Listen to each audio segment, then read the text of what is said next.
এবার দেখো পুষ্পান্নটা কীভাবে আমি রান্না করি। প্রথমে কড়াইয়ে ঘি দিয়ে এবার গোটা গরম মশলা ফোড়ন দিলাম, তেজপাতা।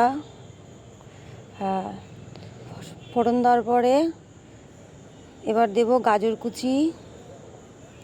আর রান্নাটা করব সম্পূর্ণ ঘিয়ে।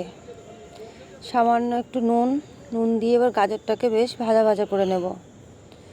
গাজরটা যখন ভাজা ভাজা হয়ে যাবে তখন আমি এই যে গাজরটা কি সুন্দর ভাজা ভাজা হয়ে গেছে, এখন আমি দিয়ে দেবো মটরশুঁটি দিয়ে দিলাম। এবার দিয়ে দেবো কাজু দেবো। কাজু দেওয়ার পরে এবার দেবো দেখো কিশমিশ দিয়ে দিলাম। দিয়ে এবার এটাকে একটু ভালো করে নাড়াচাড়া করব।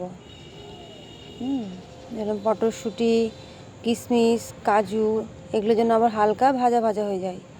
এবার হালকা ভাজা ভাজা হয়েছে, এবার দিয়ে দেবো আদা বাটা। দিয়ে দিলাম আদা বাটা দিয়ে এবার আমি হালকা নাড়াচাড়া করে নিলাম। সুন্দর করে নাড়াচাড়া করে নিলাম। নাড়াচাড়া করার পর এবার দিয়ে দেবো আমি গোবিন্দভোগ চাল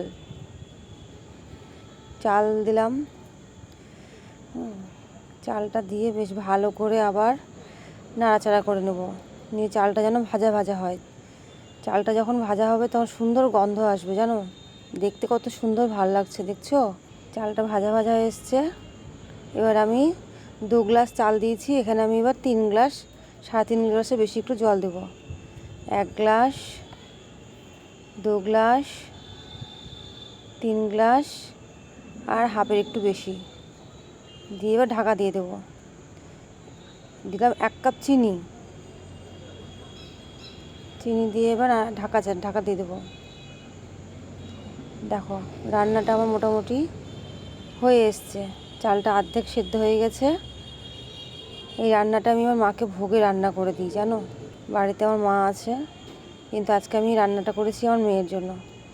আমার মেয়ে এই পুষ্পান্ন, পোলাও এগুলো খুব পছন্দ করে, ভালো লাগে। দেখো চালটা কি সুন্দর সেদ্ধ হয়ে গেছে, দেখতেও কত ভালো লাগছে।